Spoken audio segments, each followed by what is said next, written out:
No deal as President Trump wraps up his summit with North Korean leader Kim Jong-un earlier than expected. The White House says, quote, the two leaders discussed various ways to advance denuclearization and economic-driven concepts. No agreement was reached at this time, but their respective teams look forward to meeting in the future. At a post-summit press conference, the president said Kim wanted sanctions lifted entirely, which the U.S. is not prepared to do.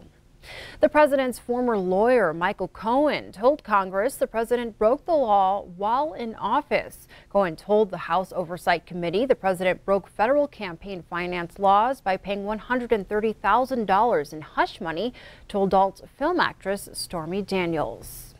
For the first time since the Clinton administration, the House of Representatives passes significant gun control legislation. H.R. 8 requires background checks for virtually all firearm sales in the U.S. Right now, licensed gun dealers have to perform background checks to sell a weapon, but unlicensed sellers do not have to. This bill closes that loophole. Wednesday's vote was 240 to 190. Congressman Greg Gianforte was one of those nay votes. In a statement, Congressman Gianforte said, quote, this legislation targets law-abiding gun owners and fails to keep firearms out of the hands of criminals. The bill makes it illegal for a domestic abuse victim to borrow a gun from a friend or for protection unless the threat is imminent. And nothing in the bill would have prevented recent tragedies of mass violence. The bill heads to the Senate, where it is not expected to pass in the GOP-led chamber. In other news, this severe storm that's dumped a record amount of snow and left sub-zero temperatures in its wake has pushed the governor to declare a state of energy emergency. The order temporarily suspends hours of service regulations for drivers who deliver home heating fuels. Normally, commercial drivers are only allowed a maximum of 11 hours of driving during a 14-hour on-duty period. The declaration will make it easier for carriers to supply propane, heating oil, and diesel fuel to communities struggling with snow. The governor's order does require drivers to operate commercial vehicles in a safe manner, and they follow the hours of service regulations if a driver needs immediate rest. We now know more about the avalanche in the Bridger Mountains that took the life of a Bozeman skier. The Gallatin Avalanche Center says the slide happened on the west side of the Bridger Range at the top of Truman Gulch. The skier, 36-year-old Peter Lazar, was solo when a couple working their way up the hill watched it all happen. Lazar was swept under the snow and downhill roughly 1,000 feet. He was found with his hands sticking out of the snow, but once dug out, could not be revived with CPR. A bipartisan group of state lawmakers unveiled a compromise bill Wednesday to prevent childhood sex abuse in Montana and bring perpetrators of the abuse to justice.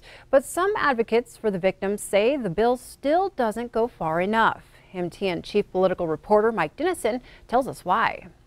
The bill touted Wednesday at a Capitol News conference would allow prosecution at any time of those who sexually abuse children, instead of the current limit, which says it must happen within 20 years of the crime. But the bill only slightly expands the current time limits on when a victim of childhood sexual abuse can sue for damages.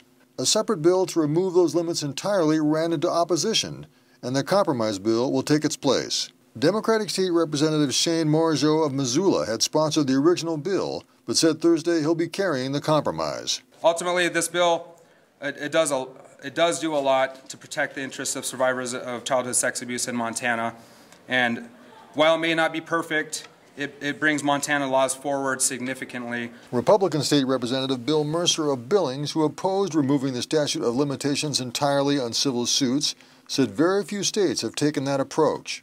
That's probably because historically, the longer you wait to get away from the conduct, the harder it is for that trial to be a search for the truth. He noted that the compromise bill also includes stricter reporting standards on child sex abuse to make it more likely perpetrators are prosecuted when the abuse happens. The guiding principle here is, how is it that we can have an effective response when sexual abuse occurs? Every time we have a predator that is not intercepted through an effective investigation, there is an extremely high risk that there will be another victim and another victim and another victim. Yet the lead attorney for victims abused by a former Miles City athletic trainer told MTN News Thursday that leaving civil lawsuit limitations in place protects only one entity: insurance companies who covered people or institutions that let the abuse happen. John Heenan says the so-called compromise is compromising the rights of victims and that the limits should be removed. But that's not going to happen in this legislature. The compromise bill appears to have the full support of lawmakers from both parties and looks like it has a clear path through this session. At the Capitol, Mike Dennison, MTN News. The bill, still in draft form, will be introduced next month. Almost immediately after Wednesday's changes, survivors of the alleged abuse at the hands of a longtime Miles City athletic trainer spoke out. The men talked with Q2 anonymously, but did say the new statute of limitations proposed bill is a good first step. Although the bill does aim to improve sex abuse reporting laws for those seeking a civil suit against their abuser, the Miles City victims tell us they were hoping for a full repeal of the current civil legislation.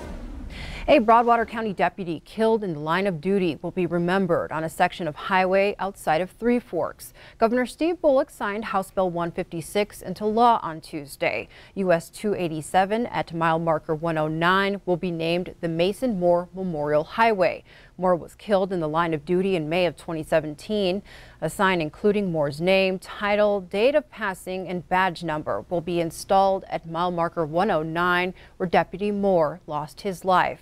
Broadwater County Sheriff Wynn Meehan tells MTN a dedication ceremony will likely happen next month. A bill meant to pave the way for future state spending on infrastructure projects is sailing through the legislature. But on Wednesday, Montana lawmakers said they're still negotiating details on the spending package. The Montana House voted 100-0 for the bill, designed to map out how the state spends money on building projects and other infrastructure. That spending has been a point of conflict in recent sessions, as a minority bloc of conservative Republicans has killed big bonding bills. Republican State Representative Eric Moore of Miles City says his bill should help avoid those battles in the future. Although not complete yet, Moore predicts the spending package will include $50 to $100 million of bonded debt, quite a bit less than the $160 million proposed by Governor Bullock. But Democratic leaders say they're optimistic that Wednesday's vote on the planning bill is a good sign. Came into this session saying that we need to get infrastructure accomplished. We need to have a plan moving forward. As the speaker said, I'm glad that he and I both agree on that. We see this as step one of a process to make sure that we're taking care of the people of Montana, getting people to work, putting shovels in the ground, and doing good work. The infrastructure bonding bill for this session will likely be introduced in the next few weeks. Elsewhere, the future naval combat ship named after the Magic City will be commissioned in August of this year.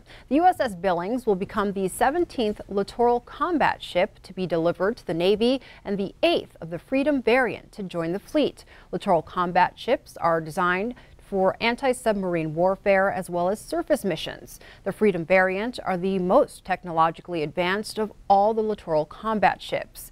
While we know the ship will be commissioned in Key West, Florida in August, the exact date has not been set.